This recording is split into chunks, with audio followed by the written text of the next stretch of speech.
You're listening to the PRO Media Network, the next level in entertainment.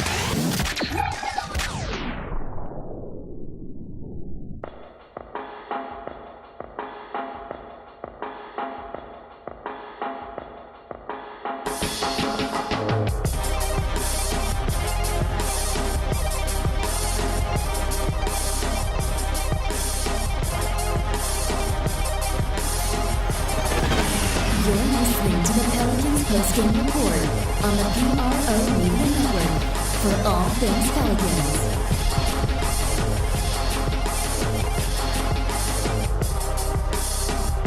For all things Pelicans, you're now tuned into the Pelican Postgame Report on the PRO Media Network. I'm Big Q, chiming with you.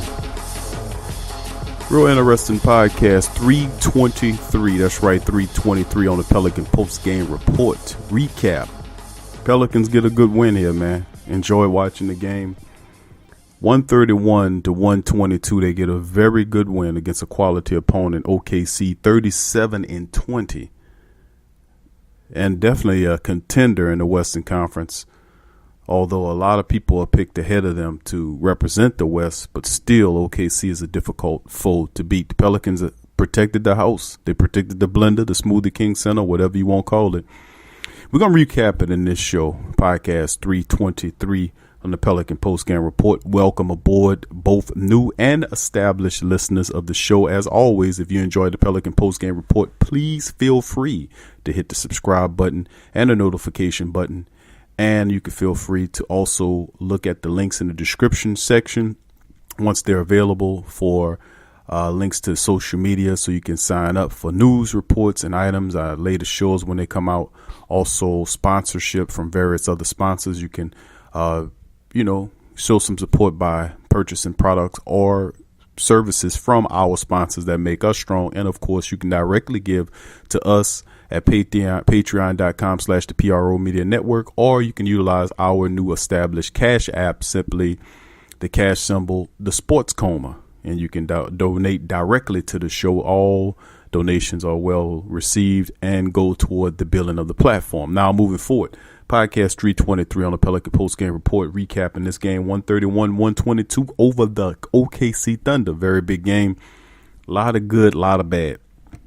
Let's get right into the matchup. Of course, in this episode, we're going to play some things here. We got a few things we're going to play here. Elvin Gentry, of course, his press conference was kind of lit this time around. As he gets tired of listening to the Anthony Davis questions. Of course, AD played in this game. Anthony Davis did leave late in the second quarter of this game. But the team still had the wherewithal and the drive to finish up. Now, and he played 16 minutes. AD finished with 14 points and 4 rebounds. And before I get into the statistics on the individual statistics and the team statistics, I just want to say I just don't like LeBron James's agent, Rich Paul. He's a real worm to me. He's just a real worm to me. How this little schemish, wormish thing that they got going on, where they're trying to sneak around and build this and do that. It's just, but what kind of hypnotism this guy, what kind of witch or warlock is this guy? Seriously, for him to be able to peruse Anthony Davis into not signing a $200 million contract to go play with LeBron out in Los Angeles to win a trophy. I mean, it's just, I just don't get that part. There's never been a guy that turned down that kind of money. Even if you wanted to be traded, still sign a contract and, get your money. Then you can still go wherever the hell you want to go. That's just a little point I wanted to make. Anyway, getting into the show, very short show, about 15 minute segment. We're going to get into it, play a little Elvin Gentry, get right into the statistics. Pelicans shot over 50% in this game, 54% to be precise, while the OKC Thunder had 47%.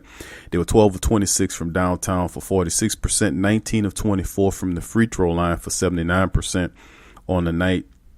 51 rebounds. I actually out-rebounded the OKC Thunder, which was big. Steven Adams had a kind of off night. It wasn't himself, and this was still all the Pelicans took advantage. 35 assists to 27, winning that a battle. They turned the ball over 15 times for 21 points, but the Thunder turned it over 13 times for 19 points, so a 2-point differential in terms of turnovers. 15 to 23 in terms of fast break points, and of course points in the paint was a good battle between the Pelicans.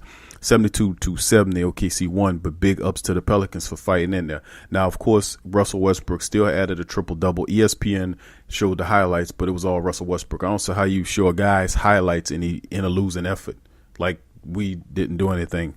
No respect.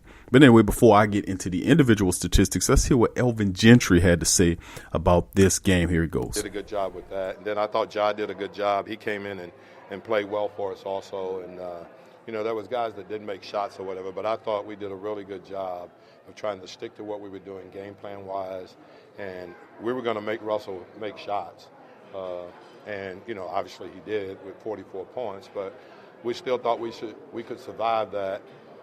If they weren't drives to the basket, and he really did a good job. He made 4 threes, but we challenged, and 4 out of 12 we'll take, But for the most part, I just thought we played so hard. We competed at such a high level, and then when we needed it, we had guys come through. Julius stepped to the line and missed 2 free throws, but he also came back and really kind of made the 2 that iced the game. And I thought Drew was great. He was exhausted. Once again, we'd like to keep him at 35 minutes, but it's hard to do. When you're in a position to win a game, we've got to have those 3 extra minutes from him. How happy are you for a guy like him going into the break, what he's been through the last month in particular around here? I'm happy for all of them. Because to tell you the truth, this whole thing has been a dumpster fire, and it's just hard. For guys, we want guys to be professional and we want them to do this, but it's hard for guys, to go through what they've been through and to be able to come out and beat a team of that quality. I'm happy for all the guys. I just thought that they did a great job. Can you talk about the effort that Drew had on Paul George? I mean, he had a good first half, and then the second half it just seemed like he couldn't get his hands on the basketball. I thought Drew did about as good a job. The way Paul George has been playing, I think over the last 12 games he's averaging almost 38 points a game, and to hold him to 11 for 29 shooting, and 3 for 17 from the 3. That's all you can ask for. And I thought Drew was exhausted, and I was going to try to use a timeout to get him rest.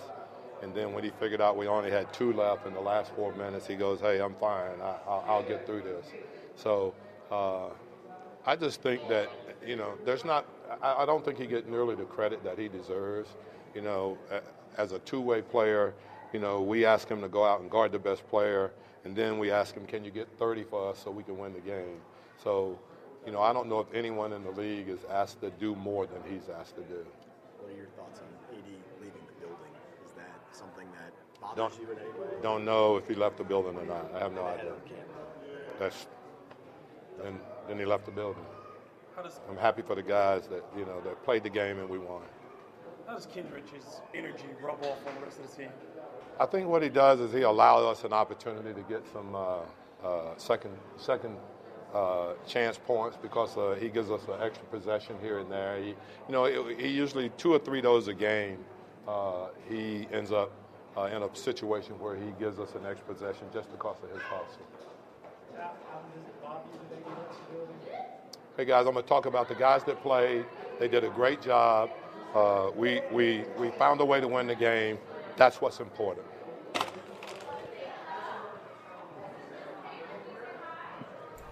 That's Alvin Gentry. Just grabbed this piece of paper and ran off from the podium. The thing about that I want to say is this whole season has been a dumpster fire, Coach Gentry.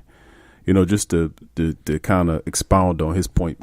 Looking at the statistics, and we'll bounce back to that point momentarily.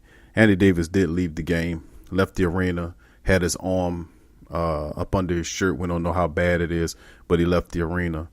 He didn't stay with the team. Of course, his trade demands, he doesn't want to be here anymore. He wants to leave. The Pelicans decide to hold on to a better deal. I'm not upset about that. At the end of the day, the team is showing its dysfunction. The coach is breaking down, and this is supposed to be a moment in celebration, partially because they were able to beat a team by almost 10 points in the arena before the Allstar break, which could definitely indicate a turnaround. Look at the statistics. Drew Holiday, who he spoke about, you asked if there any player in the league that does much asked to do more than Drew Holiday. Yes, it was Anthony Davis before you had to ask Drew Holiday to do more. And before that is obviously the best player in the game, which is LeBron James. And, you know, and there's a few other guys you can throw in that category. So, yes. But 32 points on a 39-minute night for Drew Holiday was pretty big. He had 7 assists, 5 rebounds on the night. Julius Randle was magnificent, too. He played the same amount of minutes, 39. He came up with 33 points and 11 rebounds. He was awesome. Julius gave everything he could to this one. 15 points off the bench from Etuan Moore in 17 minutes. He was 6 of 7 from the field, 3 of 3. He was excellent. Jahlil Okafor was big in this one, too, putting a body on Steven Adams. He played 23 minutes. Jahlil had 5 or 6 from the field, 12 points, 8 rebounds. He was splendid. And, of course, nobody else was in double figures. Kendrick Williams played well. He had 9 points, 12 rebounds in the game. He played some really good defense along with Drew Holiday. Now, let's get back to the point about the dumpster fire. The dumpster fire situation is that you have a coach that lost the respect of the star. You know how difficult it is for a coach to hold on to the interests of the team, being that the star player, the best player, the franchise player lost faith in him and the entire franchise.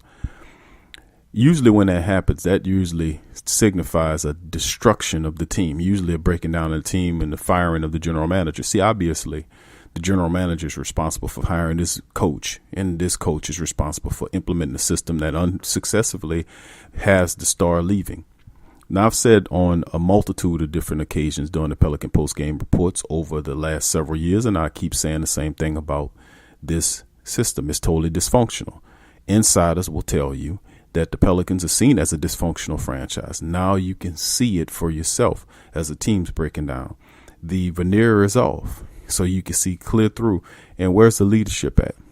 Now, Scott Kushner had an excellent article that I advise you guys to go talk about, acts about, which was just railed upon the Pelicans administration for allowing this to happen, to present this team to the fans how they're underplaying, and there was not one firing of anything. When Anthony Davis demanded his trade, somebody should have got fired. Perhaps if we fire somebody and bring in somebody to change his mind to stay on the team. Now, I only bring that up because it's not above the realm of possibility that a player can then change his mind. Remember what happened with DeAndre Jordan when he ultimately wanted to leave the Clippers and had an opportunity to sign with Dallas, then reneged and went back to the Clippers. Things happen in the NBA like that all the time. Now, I'm not saying that will happen to Anthony Davis by any stretch of imagination, but he does not believe that this team is a playoff team. He does not believe anymore that they're capable of winning a championship. And, of course, he says he'll take legacy over money any day. Obviously, he truly believes that to leave $200+ million on the table. He would rather take significantly less money to play for a winner as opposed to stay with the Pelicans. Now, that's eye-opening to me. The fact that he left his team, left him. And, of course, Elvin Gentry said he had no idea that Anthony Davis has left the building. That's a bunch of hogwash. And Elvin Gentry would know because his coaches would tell him that way. He would ask, where's AD? Where's AD? Why is AD not on the bench? Which is what I was asking. Why didn't he come back? Because usually he would come back if the injury wasn't too bad to watch his team or cheer his team on. Anthony Davis is frustrated. He's tired. He's given several years of his career playing for the Pelicans. He's upset. And you have fans that get upset and say, well, Anthony Davis is doing this and he's acting like a baby or whatever they say. You had numbskulls out there actually booing Anthony Davis, and I got on their butts on the last show about booing Anthony Davis. What you expect to happen when an organization is like this? Nobody gets fired. The team... Now, you know, the funny part about it is it's an exciting win for the Pelicans. Big ups for the win. But can they maintain this coming off the All-Star break? That's the question. Big wins this season preceded by losses. And prior to that, losses to bum teams we should have beat. Anyway, that'll do it for the Pelican Postgame Report on the PRO Media Network. Thank you for joining us. As always, if you like the show, please donate. Look at the links in the description section below for our sponsor, links to our social media, and donations. As always, I'm Big Q. Thank you for joining us. Peace.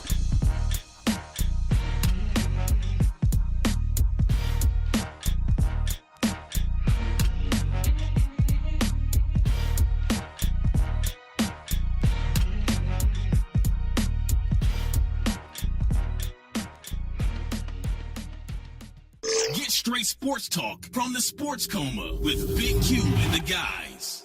Embrace Pet Insurance is more than just pet insurance. Embrace Pet Insurance promises to provide genuine support and certainty when your pet needs it the most. With personalized accident and illness policies, compassionate customer care, 24/7 access to veterinary professionals, flexible wellness plans, timely claims processing, and online customer portals, their values is what makes them Embrace. So, when selecting a pet insurance company as a partner in your pet's care, you deserve a company that has your pet's best interests at heart. Get top-rated and reviewed coverage for your pet today.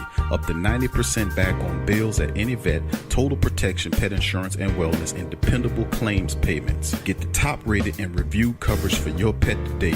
Go to EmbracePetInsurance.com. That's EmbracePetInsurance.com. Check the link in the description section below.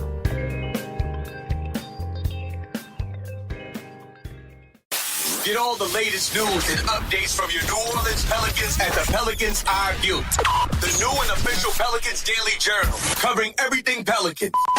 Attention, everyone. Get breakdown on games, free agent signings, and potential moves. Unbiased opinions and straight up facts with statistical analysis from G Valley. Go to www.thesportsdaily.com/Pelicans-I-View. Are you a boxing fan? Check out Ring Kings Boxing only on the PRO Media Network. Do you need a domain name? How about a host for your website that can work with WordPress? Try Namecheap.com. They make registering, hosting, and managing domain names for yourself or others easy and affordable because the internet needs people. Namecheap is an ICANN accredited domain register and technology company founded in 2000. It's one of the fastest growing American companies according to the 2018 Inc. 5000, celebrating nearly 2 decades of providing unparalleled levels of service, security, and support. Namecheap has been steadfast in customer satisfaction with over 10 million domains under management. Namecheap is among the top domain registers and web providers in the world. They offer a full selection of popular and unique domains along with fully featured hosting packages, SSL security certificates, WhoisGuard privacy protections, and more, all at the lowest prices in the industry. So if you need a domain name or hosting or anything else, think Namecheap.com. That's right, Namecheap.com. Check the description section below for link. Sports fans are gearing up and saving big at Fanatics.com, the world's largest collection of officially licensed fan gear. From all the leagues, teams, and players you love, unique one-of-a-kind designs exclusively by Fanatics, and autographed collectibles from today's biggest stars shipped directly to your home. Join Fanatics Rewards for free to earn fan cash on every purchase. Shop now and for a limited time, get 20% off all orders. Fanatics.com, officially licensed everything. There's a lot of reasons to be a fan, but only NBAStore.com has all the gear. Are you a Pelicans fan? Check out the Pelican postgame report on the PRO Media Network.